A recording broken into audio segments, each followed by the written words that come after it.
Hi, this is Chad Porter. I'm a partner at Smith Marion and Company, and I'm often asked to talk about component units and how they affect housing authorities. And this could also affect just general governments, but most of the time it's component units with housing authorities and tax credit properties. So we designed this slideshow to kind of go through and explain the overview of it. As you hear this, you'll understand there's very complex transactions that can happen and complicate this to the nth degree, but we're going to go over basic ones to try to get you an overview of what constitutes a component unit or not a component unit. Talking about GASB61, GASB61 was an amendment to GASB 14 and 34, so 61 really nothing new, it's just amending wording in 14 and 34 to further clarify component units and who should be included and who should not be included. It was effective back in 2012. They obviously encouraged early implementation back then.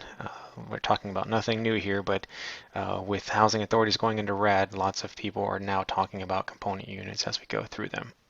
Redefines what a component unit is and the reporting requirements for component units, because if something is a component unit, it's going to be included in your financial statements. Now, GASB 14 had this financial dependency clause in it, which GASB 61 expanded now to encompass more than that. It now expanded to be a financial benefit or burden. So if it constitutes either one of those, you could have a potential component unit. It also goes through and talks about the blending criteria. When you get a component unit, we're going to talk about it. There's two different types of component units. There are blended component units, and there are discretely presented component units. To make it to a blended component unit, there's additional requirements you have to meet to get to be a blended component unit. Here's an example of a standard tax credit property in a partnership that the housing authorities might be involved with. As you can see, this is quite complex. There's lots of stuff going on in here. You start off with there is the partnership in the middle, and it could be some land donated from MHA, which would be any housing authority starting with an M that has maybe donated a ground lease, dollar lease to them, maybe free lease to the partnership. They might have put some money into this partnership. They may not have put any money into it. They're also going to be tied in with this up here in the left corner. The Lemon Street Development Corporation is their nonprofit of the housing authority, a separate legal entity that is created. Yet another component unit, as we walk through this and talk about it, could be in it. As you can see, there's lots of pieces that come into a tax credit partnership. And that's why these get very, very confusing and people ask questions all the time. So we're going to walk through several of them. But let's get the first parts down. But what happens on the first decision trees as we're going through? And we're going to walk through decision trees in a second here. But when you first start off with a decision tree, you have to decide whether or not the component unit is legally separated. It has to be a separate entity from the housing authority or the primary government. Generally, that's going to be another nonprofit, a separate partnership. The key to that is, does it have its own EIN number, its own employer identification number? Does it file tax returns? That'll also be a helpful hint to you. Now, some nonprofit organizations can get an exemption and not have to file a tax return, so it's not always going to be, is there a tax return? But they will have a separate identification number with the IRS, and that would tip you off that they're a separate legal, separate organization from your housing authority or your primary government. We got to jump that hurdle first. If it's just something, a building that the housing authority has bought, it is a part of the housing authority, is not a component unit. So don't get confused there. We've had some housing authorities think they have component units because they've purchased a separate apartment complex. That's not true unless you create a separate legal entity to put that apartment complex into, such as a RAD deal we'll talk about in a different slideshow. Then you don't have a legal separate entity, and it's just part of the housing authority. Your life is a lot easier, believe me. Now, when we get past that second decision tree part, the next question we're going to look at is, does the housing authority have the ability to appoint a majority of the board members, or are the boards identical? We see that a lot of times. The housing authorities have identical board members. The housing authority board is identical to the nonprofit board, so they have like boards. Now, another decision tree you have to come down through is you're going to come down to a financial benefit or burden.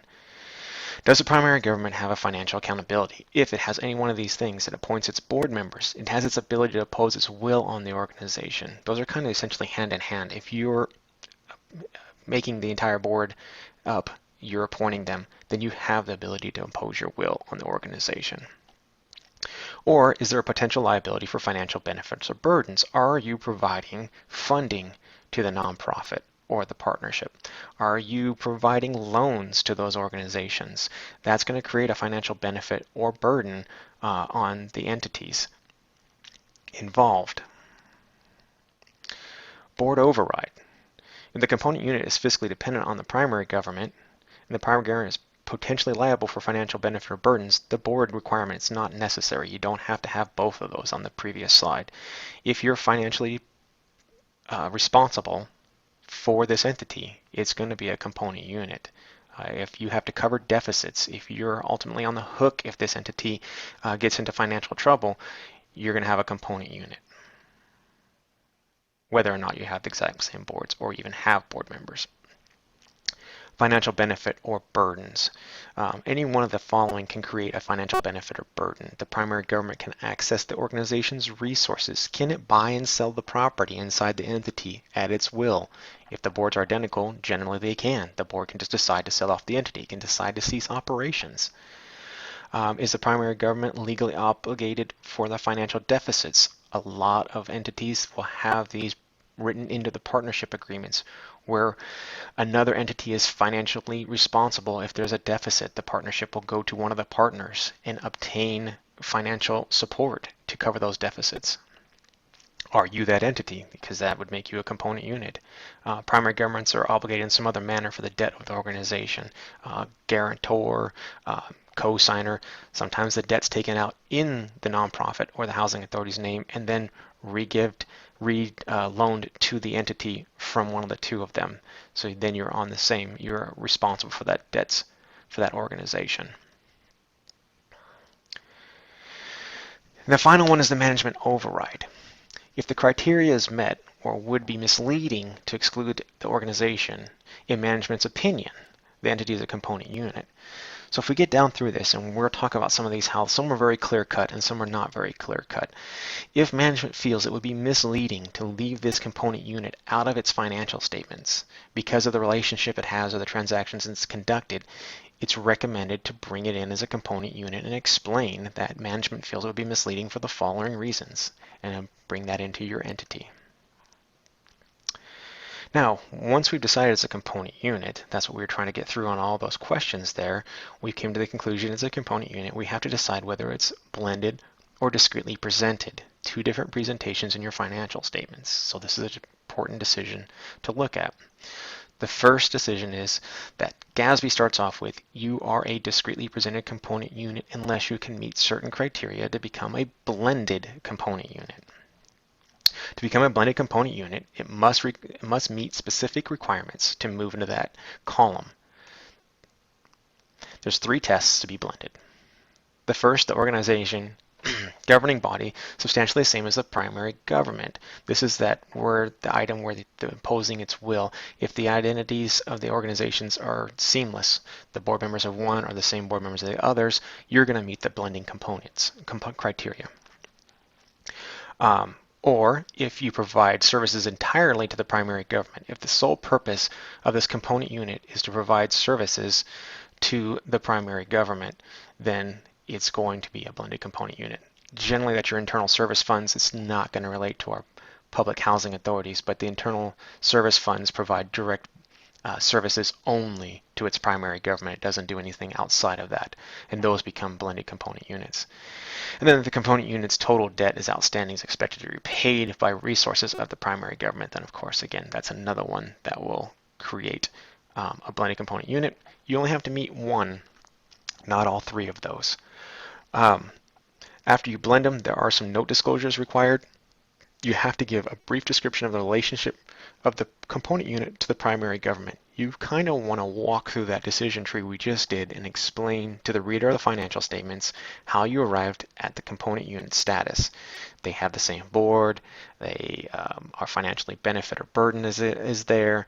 Those kind of items are going to be described, and you want to identify whether it's a blended component unit or discretely presented component unit for each of your components that you have. Some housing authorities may have 1 or 2, some may have 15 or 20. So that's the basis of those. And then finally, how you can obtain a separate issue of the financial statements of the component unit if there is one. If there isn't one, then be sure to identify that there is no separate component unit financial statements available. We're going to continue our slideshow here. We're talking about the decision trees that we were discussing in the previous slides. This is right out of GASB61. This is a summary of it, and in the next couple slides we'll show you the actual decision tree right out of the appendix of the GASB61. We have 3 levels here that we're talking about. We're starting off with the primary government of the housing authority, and we're looking down to its 2 nonprofits that it's created. Now the board members of the nonprofit are identical to the housing authority board. Now, nonprofit 1 is a partner in several partnerships that are separate entities. These partnerships, they could be general partners, they could be managing partner. Their status isn't important. What's important is that they are a member of that partnership. So we'll have to look at them and see if those partnerships are a component unit of the nonprofit. So let's go through the decision trees and let's see if this nonprofit qualifies to be a component unit of the primary government. The first question from the decision tree is the entity legally separated from the housing authority? The nonprofits have their own EIN number. They file 990s on an annual basis with the IRS. So they would be a legal separate entity from the housing authority. Now, does the primary government appoint the voting majority of the potential component units board? Paragraph 22 through 24 if you want to read a little more on GASB 61. The nonprofit and the primary government have identical board members, so they do appoint the voting majority of this component units board. The final decision, is there a financial benefit or burden relationship, and or do they impose their will? Can they impose their will? And by having identical boards, as we discussed before, they can impose their will. Whatever the housing authority board decides, they can impose upon this primary government decisions down to the component unit simply by being the exact same boards. So we've came to the conclusion that they're going to be a component unit. Now we have to do the final test, which is the component unit meet the criteria for blending criteria. That's in paragraph 53. There are 3 tests as we discussed before. The first test, the primary government has the same board and it has operational responsibility for the component unit, so it will meet the blending criteria under paragraph 53, part A. All right, now let's do that also. Repeat it again. We'll look at this time the limited partnerships relationship to the nonprofit. The first question is going to be relatively easy. Is the entity legally separated? Yes. The limited partnerships has its own EIN number and a separate audit report and tax returns filed each year with the IRS. So they are legally separated.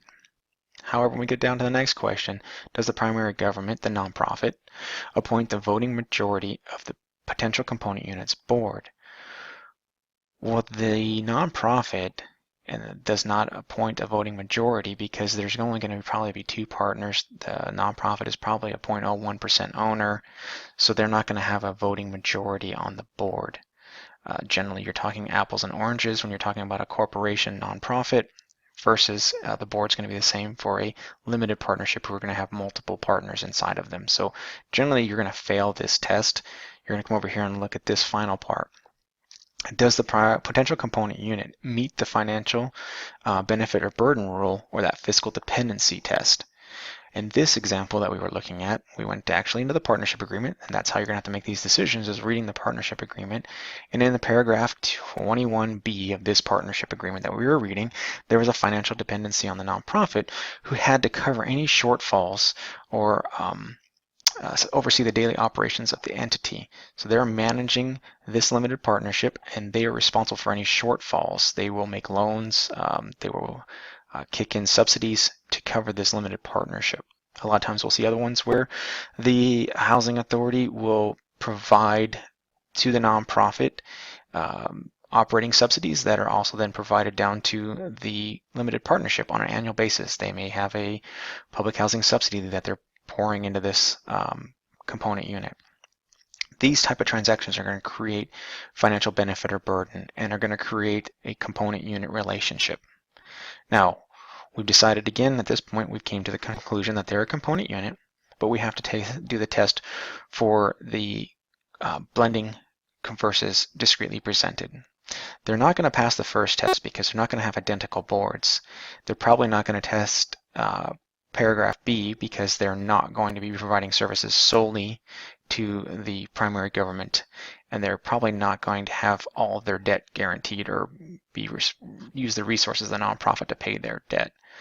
So most likely, most of these limited partnerships are going to fail the blending criteria test and are going to be presented as discretely presented. That's our overriding assumption when we get there. As we talked about before, GASB has said that you start off in the discrete column and you have to make the hurdles to get to the blended. We just don't see how a limited partnership will ever make that hurdle. So in summary, if we go back to the beginning and we talk about the relationships as we discussed a few minutes ago, the limited partnerships show their financial benefit or burden back to the nonprofit, which creates that component unit status, but the lack of the boards being identical keeps them from being blended into this nonprofit. This nonprofit is a component unit of the housing authority. So as you can see, this is all going to roll up. These are going to be discretely presented component units of the nonprofit, which is rolled into the housing authority. So these essentially become discretely presented component units of the housing authority. These entities met the blended criteria and therefore will be blended into the housing authority's financial statements. So when we're looking at the financial statements, we'll see one column that covers the primary government here with the blended component units inside of that primary government, and we'll generally have a separate column for all the discretely presented component units and a separate column separated away from the primary government. I hope that helps. If you have any questions, feel free to give us a call to further discuss this in detail. Obviously, each partnership is different. Each partnership agreement is written completely different, so you kind of have to go through this test on a regular basis. Thanks for watching.